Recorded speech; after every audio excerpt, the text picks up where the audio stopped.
Hello students, welcome to the study table. आज हम class 11th के चैप्टर 3 ट्रिग्नोमेट्री फंक्शंस के कुछ इंपॉर्टेंट क्वेश्चंस करेंगे जो कि बोर्ड एग्जाम्स में आने के 99.9% चांसेस है। अगर फिर भी आपको इन क्वेश्चन से रिलेटेड या इस चैप्टर से रिलेटेड कुछ भी डाउट्स हो तो आप हमारा टेलीग्राम ग्रुप ज्वाइन कर सकते हैं। लिंक डिस्क्रिप्शन में दे रखा है, जहां पर आप हमसे डायरेक्ट इंटरेक्ट कर सकते हैं, अपने डाउट्स क्लियर कर सकते हैं और चैनल के बारे में फीडबैक भी दे सकते हैं।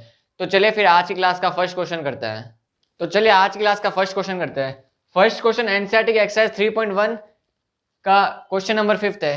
क्वेश्चन ये है कि in a circle of diameter 40 centimetre the length of the chord is 20 centimetre, find the length of minor arc of the chord. हमें एक सर्कल दे रखा है जिसकी डायमीटर दे रखी है और उसकी कॉर्ड की लेंथ दे रखी है 20 सेंटीमीटर। तो हमें उस कॉर्ड जो कॉर्ड है उसकी आर्क की लेंथ निकालनी है। अगर मैं इसका डायग्राम बनाऊं तो डायग्राम इसका कैसा होगा, आप थोड़ा फोकस करना क्योंकि ये क्वेश्चन बहुत ईजी है।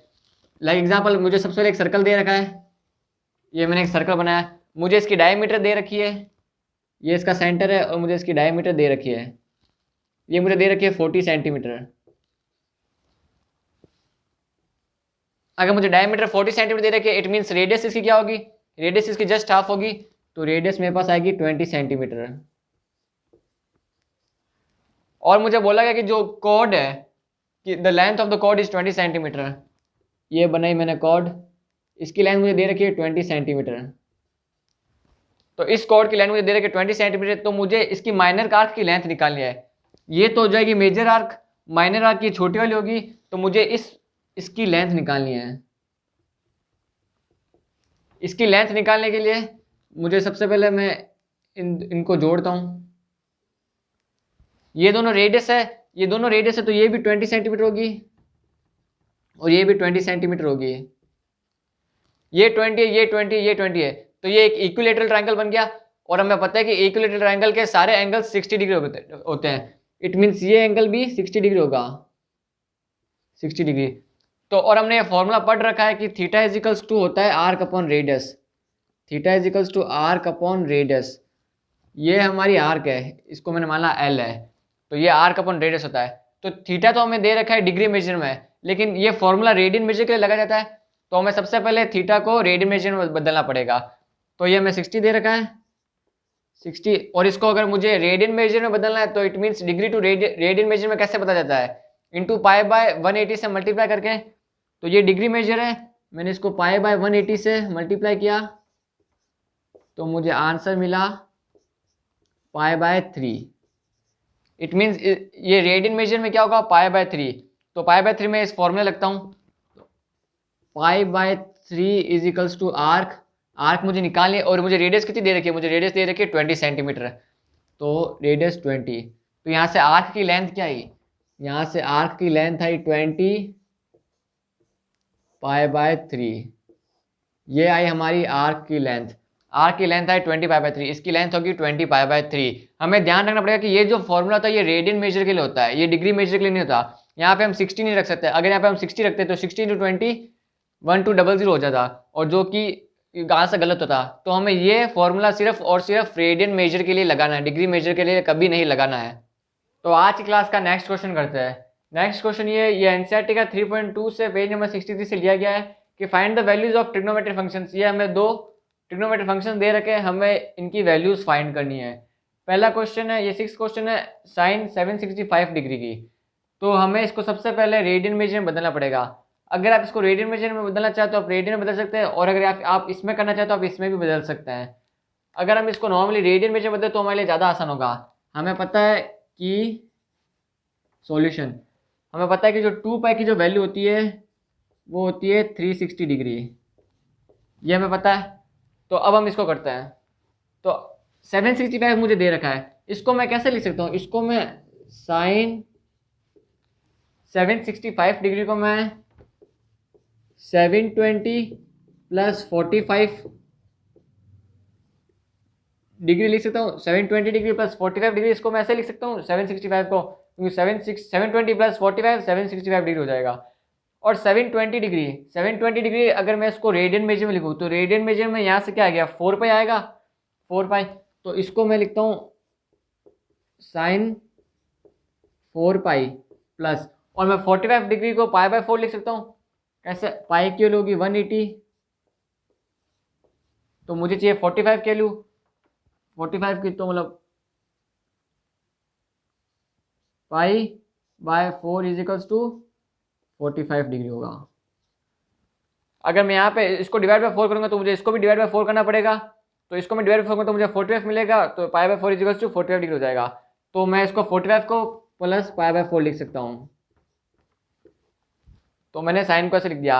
अब हमने ASTC के बारे में पढ़ रखा है, ASTC के बारे में मीन्स जैसे हमें ये दे रखा है, क्वाड्रेंट्स दे रखा है हमें, ये फर्स्ट, ये फर्स्ट, ये सेकंड, ये थर्ड और ये फोर्थ। यहाँ पे सारे ट्रिग्नोमेट्रिक फंक्शंस पॉजिटिव होते हैं। यहाँ पे S वाले साइन और कोसेक पॉजिटिव होते हैं, यहाँ पे tan और cot वाले पॉजिटिव होते हैं, और यहाँ पे cos और sec वाले पॉजिटिव होता है। तो अब हमें देखना है कि, और ये जो होता है ये 0 होता है, ये पाई बाय 2 होता है, ये पाई होता है, ये 3 पाई बाय 2 होता है, फिर मतलब ये pi plus pi upon 2 add होता जाएगा सभी में। इसमें पाई बाय 2 ऐड हुआ तो ये बना, इसमें पाई बाय 2 ऐड हुआ तो ये बना, इसमें पाई बाय 2 ऐड हुआ तो ये बना।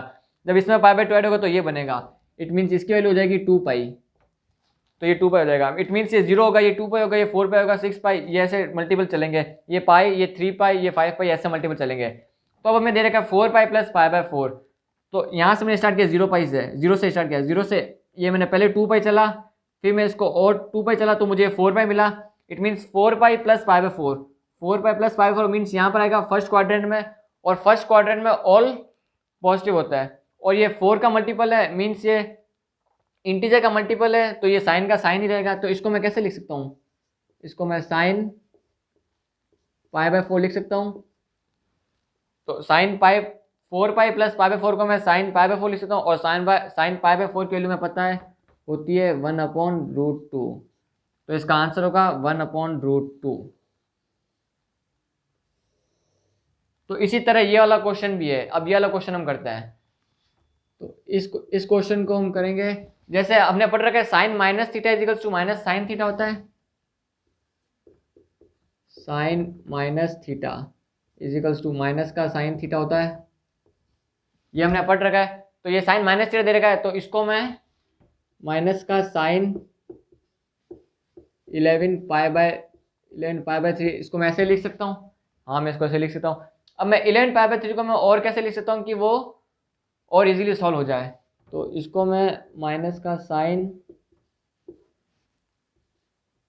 4 पाई माइनस पाई बाय 3 लिख सकता हूँ मैं इसको, 4 पाई माइनस पाई बाय 3। तो अगर मैं इसको एलसीएम लूंगा तो 4 3 12, 12 पाई minus pi 11 pi, 11 pi by 3, तो मुझे वापस ये टर्म मिल जाएगी। तो 4 पाई माइनस पाई बाय 3, तो हमने जस्ट अभी देखा था कि 4 पाई हमारे यहाँ पे आया था, अब इसमें से मैंने माइनस पाई बाय 3 किया।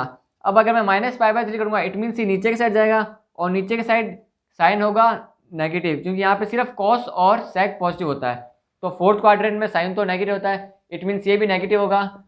तो और बाहर एक पहले से नेगेटिव पड़ा है हमारा, तो नेगेटिव से नेगेटिव कट हो जाएगा, तो मुझे आंसर मिलेगा साइन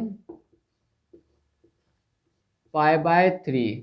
और साइन पाई बाय 3 की वैल्यू हमें पता है क्या होती है, साइन पाई बाय 3 की वैल्यू होती है √3/2। तो इसका आंसर होगा √3/2। इट मीन्स इसी के अंदर हमें यही कंसेप्ट सीखने को मिलता है कि हमें ASTC को हम कैसे यूज़ करना चाहिए, और हम ये जो मैं डिग्री दे रखे इतने बड़े बड़े नंबर, तो उनको हम कैसे शॉर्ट में ऐसे लिख सकते हैं। अगर हमको ऐसे लिखना आ गया तो हमारे सारे क्वेश्चन इजीली सॉल्व हो जाएंगे।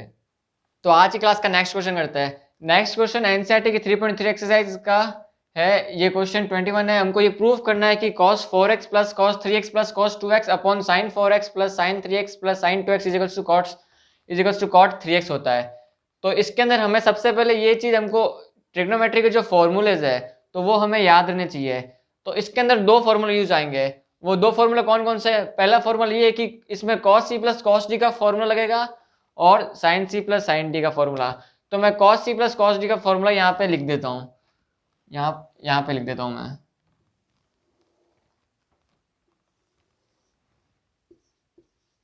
cos c plus cos d is equals to 2 cos c plus d upon 2 multiply में cos c minus d upon 2। एक तो ये cos c plus cos d का आएगा और एक sin c plus sin d का आएगा। तो sine C plus sine D का फॉर्मूला क्या होता है, sine C plus sine D, इसका है 2 sine C plus D upon 2 cos सी माइनस डी अपॉन 2, ये इसका फॉर्मूला है। तो अब ये फॉर्मूला हम यहाँ पे यूज़ करते हैं।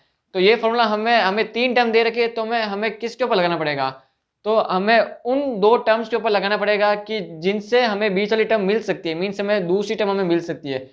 तो अगर मैं cos 4x plus cos 2x के ऊपर मैं लगाता हूँ, तो यहाँ पे मुझे 4x plus 2x means 6x upon 2, तो यहाँ से मुझे 3x मिल जाएगा।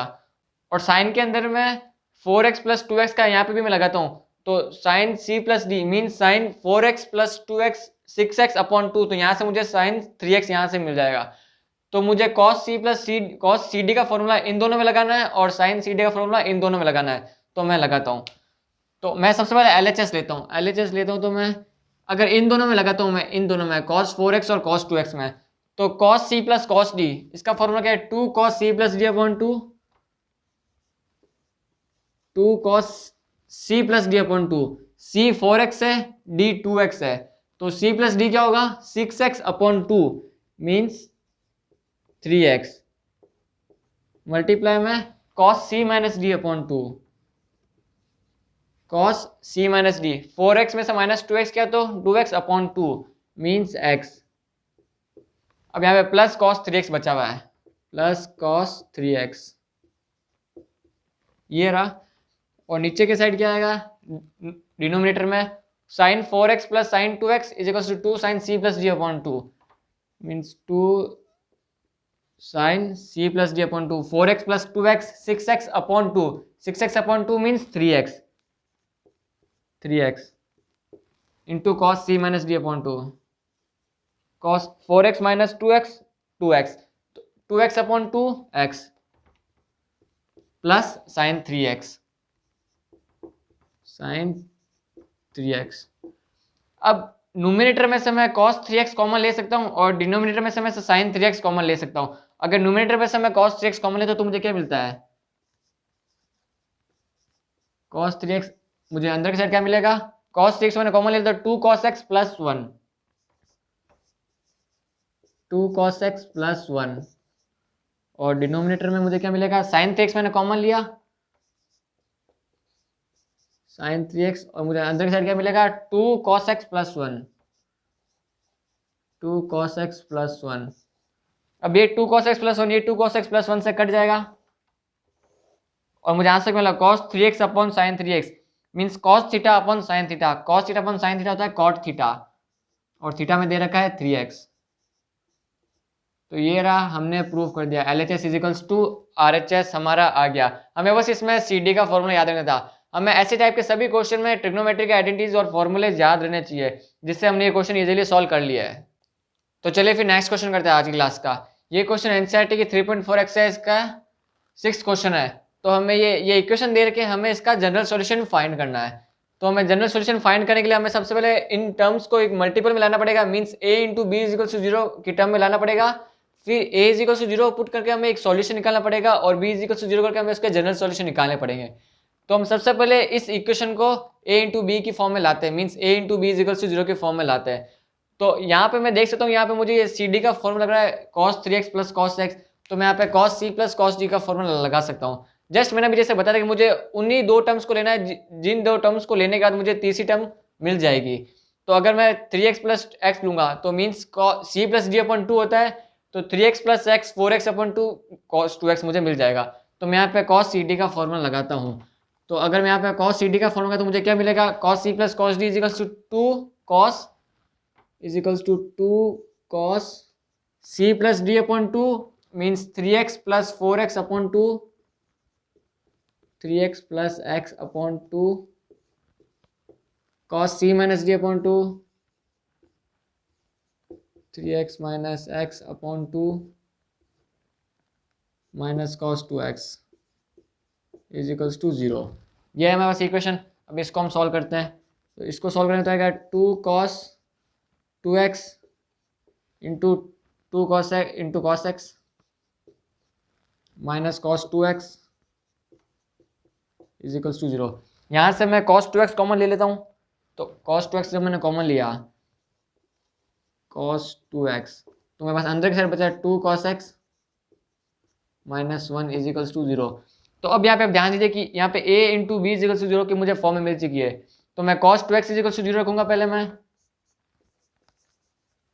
cos 2x is equals to 0 और 2 cos x -1 is equals to 0। तो यहाँ से cos x is equals to 1/2 आया, cos x is equals to 1/2। तो cos थीटा की वैल्यू 1/2 कब होती है? π/3 पे। इट मीन्स मैं इसको cos π/3 लिख सकता हूँ। और हमने पढ़ रखा है cos theta is equals to cos alpha होता है, means cos x is equals to cos होता है, then x is equals to 2n pi plus minus π/3 where n belongs to z। ये हमारा जनरल सॉल्यूशन, ये हमारा जनरल सॉल्यूशन सिर्फ इसका है। अब हमें इसका भी जनरल सॉल्यूशन निकालना है, तो इसका जनरल सॉल्यूशन हमें पता है कि जब cos theta is equal to 0 होता है तो मीन्स वो π/2 का ऑड मल्टीपल होता है। It means 2x is equals to 2n plus 1 π/2। हमें पता है कि cos theta is equal to 0 होता है, इट मीन्स वो जो उसका थीटा है वो π/2 का ऑड मल्टीपल होता है, ऑड मल्टीपल। अगर मैं π/2 लूंगा तो मुझे ये cos 0 मिलेगा, cos 3π/2 लूंगा तो मुझे 0 मिलेगा, cos 5π/2 लूंगा तो मुझे 0 मिलेगा।